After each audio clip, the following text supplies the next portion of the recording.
What if the reason unqualified people end up in power has nothing to do with luck and everything to do with how society actually works? You work hard, stay competent, do the right things, yet someone louder and less capable gets chosen instead. It feels unfair, but what if it isn't a mistake at all? What if the system is doing exactly what it was built to do? Imagine for a moment that leadership isn't about brilliance, but about comfort. That people don't follow the smartest, they follow the most familiar. The ones who make them feel safe, even when they lack real depth. Suddenly, the promotions you didn't get, the leaders you don't respect, the voices that rise for no reason, they all make sense. In this video, we're going to uncover the hidden pattern Aristotle discovered centuries ago. Why capable people stay in the shadows while others rise to the top. And once you understand it, you'll never look at power or yourself the same way again. You've seen this pattern again and again, even if you never had the words for it. A brilliant engineer sits quietly in meetings, solving problems no one else understands, while a louder, less capable colleague becomes the manager. A politician who struggles to articulate basic ideas somehow wins the confidence of millions. A person in your social circle who contributes the least ends up leading everyone else, simply because they look or sound the part. And every time it happens, you find yourself asking the same question: why? Why do the most capable people remain in the shadows, while those who seem unqualified rise to the top? Is society broken, or is this exactly how it was designed to function? But if you look closer, you begin to notice that these moments are never isolated accidents. They form a quiet pattern, repeating itself across countries, industries, generations, and cultures. No matter where you go, you find that the individuals with the deepest insight often sit on the sidelines, while those with the boldest presence take the reins. It almost feels as if the world has an invisible sorting mechanism, one that doesn't care about competence, but cares tremendously about something we rarely think about consciously. For most of your life, you were taught something comforting: that society rewards the competent, the intelligent, the talented. That the best naturally rise to positions of authority. That leadership is earned through excellence. It feels safe to believe that. It makes the world feel organized, as if someone who knows what they're doing is guiding the ship. But Aristotle would tell you that this belief is more illusion than truth. 2,000 years ago, he observed a phenomenon most people still fail to recognize today. He realized that societies almost never place their best thinkers, most skilled builders, or deepest visionaries at the top. And he discovered why. Picture ancient Athens, the birthplace of democracy, where ordinary citizens gathered in crowded public squares to choose their leaders. The people believed they were selecting the most capable among them. They listened to debates, weighed promises, watched public speeches, and cast their votes with pride. But Aristotle watched all of this with a sharper eye. He observed the crowd, not just for what they did, but for why they did it. And what he saw was unsettling. People were not choosing leaders based on brilliance, wisdom, or strength of character. They were choosing leaders based on something far simpler: familiarity. They were choosing the man who looked like them, spoke like them, and made them feel seen. They were choosing the candidate who made them feel safe, even if he lacked the competence to guide the city forward. And this wasn't just political behavior, it was psychological survival. People, Aristotle realized, rarely follow who is best for them. They follow who feels least threatening. They gravitate toward the person who promises continuity, not disruption. Because disruption demands growth. It demands change. And change requires people to confront their own limitations. Most are not willing to do that. This insight changed everything. Because if society rewards comfort over competence, if it elevates those who perform the role of a leader rather than those who actually embody leadership, then perhaps we have misunderstood what power really is. For Aristotle, power was not primarily about excellence. Power was about stability. He believed that societies behave like living organisms. Every organism has a brain, a set of hands, a heart, a stomach, and so on, and each part has a purpose. Some people think, some create, some build, some maintain. But the heart, the part that keeps the rhythm steady, is the one that keeps the organism alive. Aristotle argued that leaders play the role of the heart. Their job is not to be the smartest or most innovative. Their job is to maintain cohesion, to keep everyone moving together, even if slowly. A brilliant leader, someone who sees too far ahead, often destabilizes the system. Their ideas may be too radical, too uncomfortable, too transformational for the majority to accept. Their vision threatens established norms. Their speed leaves people behind. And so the society, like a body rejecting a foreign organ, quietly pushes them aside. For Aristotle, this was not a conspiracy. It was instinct and unconscious self-preservation mechanism. The system chooses leaders who do not challenge it too deeply, who do not change its identity too quickly, who reflect the crowd's values rather than redefine them. The best regime, Aristotle wrote, is not the one run by the smartest individuals, but the one whose leaders fit the character of its people. Once you understand this, the world around you begins to make sense. In companies, the likable manager rises faster than the quiet technical expert who actually solves problems.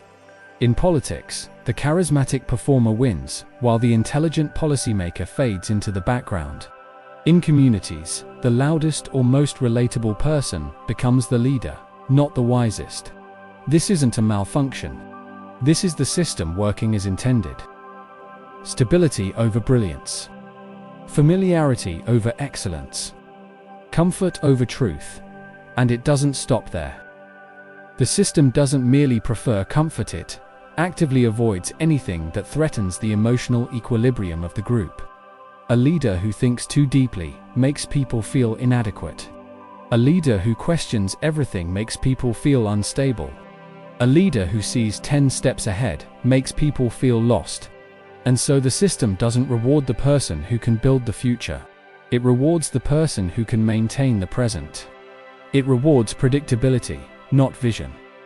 This preference for emotional safety explains countless failures across history. Revolutions are often led by visionaries, but quickly handed over to moderates. Companies built by innovators are eventually taken over by managers. Large nations lean on symbolic figureheads rather than strategic masterminds. The system is always trying to pull itself back toward the familiar. If society doesn't choose its leaders based on capability, then what happens to the brilliant? Where do they go? Aristotle believed the answer lies in human nature. In his ethical writings, he argued that the ultimate goal of human life is not wealth, not control, but something he called eudaimonia, human flourishing. And for those who pursue flourishing, power is often a distraction, not a destination. The most talented people you know: the researcher who lives for discovery, the engineer who loses herself in solving complex problems, the artist who sees beauty where others see nothing. These people are driven by mastery, creativity, and truth. They are not driven by the desire to control crowds or win applause. They don't spend their time building alliances, pleasing audiences, or simplifying their ideas so the masses can understand them. These skills belong to a different kind of person entirely. And so the most capable individuals often step away from leadership roles willingly. Some retreat into labs or universities. Others immerse themselves in solitary work. They choose creation over performance, depth over attention, authenticity over influence. But Aristotle also noticed something more uncomfortable. The most intelligent people are often the hardest to follow. They see possibilities most people cannot see. They question assumptions others rely on. They challenge beliefs that feel foundational. This makes them appear strange, threatening, even dangerous to the collective. Their ideas feel too radical, too unfamiliar, too risky. The crowd looks at them and thinks, "He is not one of us." And so, quietly, the system filters them out. We see this everywhere. The brilliant developer rarely becomes the CEO, not because she lacks ability, but because she doesn't tour, won't play the political games required to rise. She is focused on solutions, while others are focused on perception. And perception wins. In politics, the candidate who speaks uncomfortable truths loses to the one who reassures the public with simple, comforting narratives. Even in small social groups, the thoughtful observer is ignored while the loudest voice sets the direction. Aristotle would simply say, "This is design." Society elevates those who fit and removes those who disrupt. But there are exceptions. Some brilliant individuals do rise to positions of power. Aristotle hinted at why. These individuals share a rare ability. They can translate complexity into simplicity. They can speak the language of the crowd without betraying the depth of their thinking. They know when to hold back, when to reassure, when to reveal, and when to conceal. They practice a kind of intentional self-limiting, showing only the parts of their intelligence that people can handle. They become symbols of competence rather than the full expression of it. Yet this ability comes with a personal cost. To lead, they must hide parts of themselves. They must shrink their brilliance to fit into the narrow space the crowd will accept. They must pretend not to see what they see. They must package wisdom into digestible fragments. And many gifted minds refuse to do this. They would rather remain true to their nature than mold themselves for power. Authenticity is more valuable to them than authority. Creation means more than control. This is why so many extraordinary people remain behind the scenes while others, often less capable, but more adaptable. The system is not fair, but it is consistent. Society protects itself by elevating those who feel familiar and rejecting those who feel too different, even when the different ones are the very minds that could transform everything. There's another layer to this story, one Aristotle understood better than most. The leaders we see, the presidents, the CEOs, the public figures, are often not the ones holding the real power. Their role is symbolic. They are the actors on the stage, delivering lines written by forces most people never see. Aristotle noticed this in Athens, where leaders were constrained by laws, wealthy patrons, institutions, and public opinion. Today, the pattern is even more pronounced. CEOs answer to boards. Presidents answer to donors and interest groups. Public leaders answer to the emotional expectations of the crowds.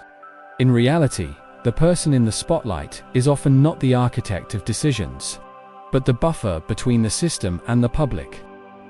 And that's why the world is filled with leaders who seem unqualified for the role. Their job isn't to lead with brilliance. Their job is to stabilize the collective psyche. They are shock absorbers. They reassure. They perform confidence. They create the illusion that someone relatable is in control. And while the public focuses on them, the real mechanisms of power operate quietly behind the curtain. This arrangement frustrates us because it defies our desire for fairness. But to the system, fairness is irrelevant. Survival is everything. And survival requires symbols, figures people can rally around, trust, or at least tolerate while deeper forces maintain direction. The cost of this system is clear. Innovation slows. Mediocrity rises. Progress is delayed, and capable minds are sidelined. But from the perspective of the collective, the trade-off makes sense. Stability today matters more than potential tomorrow. A society that collapses from too much change has no future to optimize anyway. This is why Aristotle believed that the presence of idiots in power is not a failure but a stabilizing mechanism. They maintain the rhythm of the organism. They keep people calm. They prevent fragmentation. They embody the familiar, even at the cost of progress. But once you see this pattern, you begin to realize something even more unsettling. If the leaders we see are not truly driving the system, then someone else must be. Power is a stage. The individuals on that stage are often performing a role designed to keep the collective steady. But the script, the real script, is written behind closed doors. Aristotle recognized this early, and it remains true today. The question is not just why unqualified leaders rise. The real question is, who benefits when they do? But understanding this pattern is only the beginning. Once you recognize how society selects its leaders, not based on brilliance, but on familiarity, emotional comfort, and symbolic stability, you begin to notice how deeply this logic is embedded in every layer of human interaction. We like to imagine ourselves as rational beings, but as Aristotle understood, most human decisions are emotional long before they are logical. And nowhere is that more apparent than in the way we choose who to trust. Trust, Aristotle believed, is less about competence and more about resonance. People trust those who remind them of themselves. They trust those who speak in their rhythm, who carry their struggles, who project their fears and hopes back to them like a reflection. In this way, society doesn't elevate leaders, it elevates mirrors.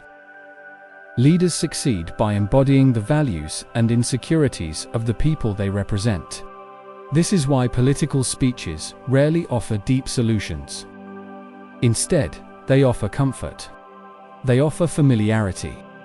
They offer the illusion that nothing fundamental needs to change, that the crowd already possesses the wisdom it needs, and when you start to see this, the world feels less mysterious. You understand why charisma beats intelligence, why confidence beats competence, why emotional predictability beats visionary ideas. The system favors the leader who can soothe the crowd, not the one who can transform it. Transformation feels threatening. Comfort feels safe. The one who challenges the collective is seen as dangerous. The one who reassures the collective is seen as strong. But Aristotle also knew that these dynamics have consequences far beyond politics and business. They shape our relationships, our communities, even the way we evaluate ourselves. When society elevates the familiar and filters out the exceptional, it sends an unspoken message. Do not stand too far above the group. Do not think too differently. Do not move too fast. And without realizing it, most people internalize this message.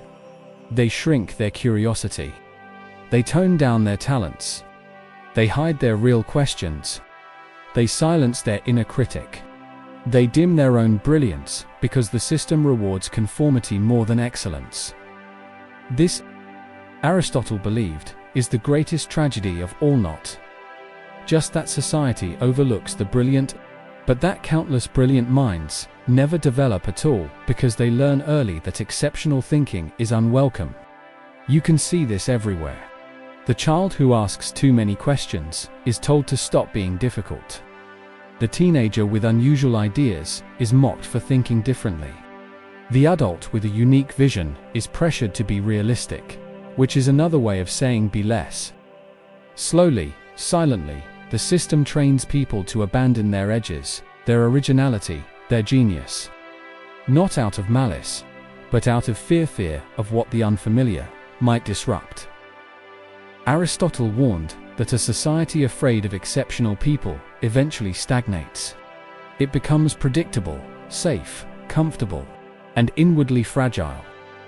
When a society suppresses its most visionary minds, it anchors itself to the present and loses its ability to navigate the future. And ironically, the very leaders chosen to preserve stability end up weakening the society they work to protect. Because without the minds that can imagine, create, and innovate, the system becomes vulnerable not from within, but from outside forces it never learned to see coming. And this leads to an even deeper question Aristotle would have asked. What happens when a society suppresses brilliance for too long? History shows a clear pattern. Eventually, the world moves forward anyway, through technology, through culture, through economics, and the systems built on comfort collapse under their own weight. A society that chooses familiarity over capability becomes unprepared for reality. Its leaders remain symbols, while its problems grow roots. And eventually, the collective discovers something uncomfortable. Stability, built on mediocrity, eventually becomes instability. This is the paradox at the heart of Aristotle's insight. The system avoids capable leaders to preserve itself, but in doing so, it becomes weaker, slower, less adaptable. It survives the present at the cost of the future. And this is why every generation eventually faces the same crisis. The moment when the comfortable leaders can no longer protect the society they were chosen to preserve. When the challenges require minds that the system spent decades pushing aside. When the familiar no longer works. If this journey into the mind and soul resonated with you, don't forget to like this video and subscribe for more deep dives into philosophy, human nature, and timeless wisdom. Drop a comment below. I'd love to hear your thoughts. How do you see the battle between reason and desire playing out in your life? Remember, true understanding begins within. Stay curious, question everything, and keep seeking the light beyond the shadows. Thanks for watching, and I'll see you in the next video.